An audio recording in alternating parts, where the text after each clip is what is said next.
मुख्यमंत्री जी के नेतृत्व में चीफ सेक्रेटरी साहब, होम सेक्रेटरी साहब, प्रधान सचिव स्वास्थ्य विभाग और स्वास्थ्य के और अधिकारियों के साथ हम लोगों ने लंबी बैठक करके इसके पूरे जो है इन आउट को समझा, संपादित करने के उपाय पर विचार विमर्श हुआ, चिंतन हुआ, मनन हुआ और हम लोग पूरी तरीके से इसको लेकर तैयार हैं। फिर प्रधान सचिव ने भी बैठक का आयोजन किया, फिर हमारा NRHM जो है उसमें भी ट्रेनिंग वगैरह हुआ है। तो हमारे जो वॉलेंटियर हैं वो भी वॉलेंटियर तैयार हैं और वॉलेंटियर को भी पूरी तरीके से हम लोगों ने पूरा उसको जो है प्रशिक्षित कर दिया है। तो कहीं पर कोई इफ बट नहीं है, सारी चीज़ों को हम बहुत ही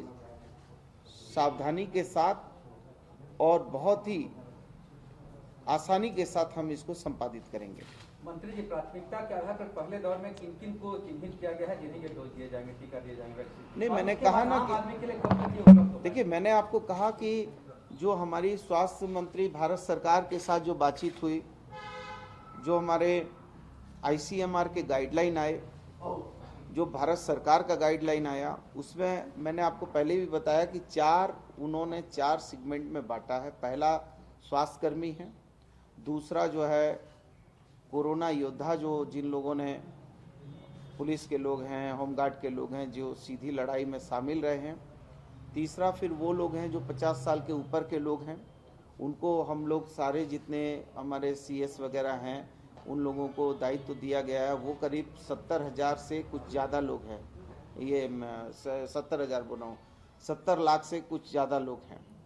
तो ऐसा भी मतलब एक अनुमानित बता रहा हूँ, कोई आपको एग्जैक्ट नहीं मैं फिगर दे रहा हूँ, एक अनुमानित जो है एक्सरसाइज के क्रम में जो चीज़ें आ रही हैं, समझ में आ रही हैं, फिर उसको और ज़्यादा उसको डीपली एक्सरसाइज करना पड़ रहा है। और फिर जो जिन ऐसे लोग हैं जिनकी उम्र भी ज़्यादा है और जिनको कई तरह के मल्टी डिजीज़ हैं, जैसे ब्लड प्रेशर है, शुगर है, कार्डिया का प्रॉब्लम है, आपको किडनी का प्रॉब्लम है, तो वैसे लोगों को भी हम लोग अपने स्तर पर चिन्हित करने का काम कर रहे हैं। और जितने हमारे नगर निगम हैं, जितने हमारे नगर निकाय हैं, उन लोगों को भी दायित्व दिया गया है कि वो अपने अपने तरीके से सर्वे करके जो ICMR के गाइडलाइन के अनुरूप जो चीज़ें आ रही हैं उसको वो चिन्हित करें। तो हमारी सरकार, आपने देखा है कि जब कोविड-19 भी हुआ तो माननीय मुख्यमंत्री जी कोई ऐसा दिन नहीं बीतता था जिस दिन वो खुद समीक्षा नहीं करते थे। और हम लोग इस विषय में पूरी तरीके से गंभीर हैं और हम इसको राजनीति के चश्मे से नहीं देखेंगे। हम इसको ये देखेंगे कि ये लोकहित का विषय है, ये जनहित का विषय है, ये झारखंड के हितों का विषय है और ये पूरी तरीके से हम एक ही सिद्धांत पर चलेंगे कि हो सकता है कि हमारी फेडरल गवर्नमेंट ने हमारे साथ जो है कॉलेज के मुद्दे पर ज़रूर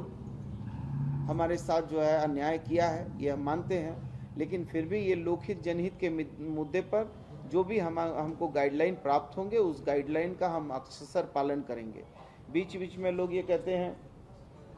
कि साहब जो है स्वास्थ्य कर्मियों में थोड़ा जो है मन में जो है भय है, तो हम आपको ये बताना चाहते हैं, आपके माध्यम से ये संदेश जरूर जाना चाहिए कि जब ये कोविड-19 हुआ था, बाप बेटा का सब लेने में डरता था, बेटा बाप का सब लेने में डरता था और स्थितियां इतनी विकराल थीं कि लोग भयभीत थे। लोग अपने परिजन की अंत्योष्टि भी जो है वो स्वतः नहीं करते थे, उन्होंने सरकार पर छोड़ दिया था। और हमारे स्वास्थ्य कर्मियों ने, नगर निकाय के लोगों ने, प्रशासन के लोगों ने मिलकर ऐसे विपरीत परिस्थिति में काम किया और बिना डरे बिना सहमे। लेकिन उस समय जो प्राइवेट संस्थान थे, जिन प्राइवेट संस्थान पर हम लोगों को ये उम्मीद थी कि सरकार के साथ ये सहयोगी साथी के रूप में खड़े होंगे, उस समय उन लोगों का जो दायित्व था उस दायित्व में 80%, 70%, 85% लोगों ने उस दायित्व का निर्वाह नहीं किया। लेकिन हमारे जो सरकारी जितने भी चिकित्सक थे, पैरामेडिकल स्टाफ थे या जो भी स्वास्थ्यकर्मी था, उसने अपना 100% दिया है और 100% दे के इस विपरीत परिस्थिति में भी काम किया है। तो मैं उनको साधुवाद भी देता हूँ, धन्यवाद भी देता हूँ। और जब उतनी विपरीत परिस्थिति में उनके मन में भय व्याप्त नहीं था और उन्होंने हमको, हमारे मुख्यमंत्री को ये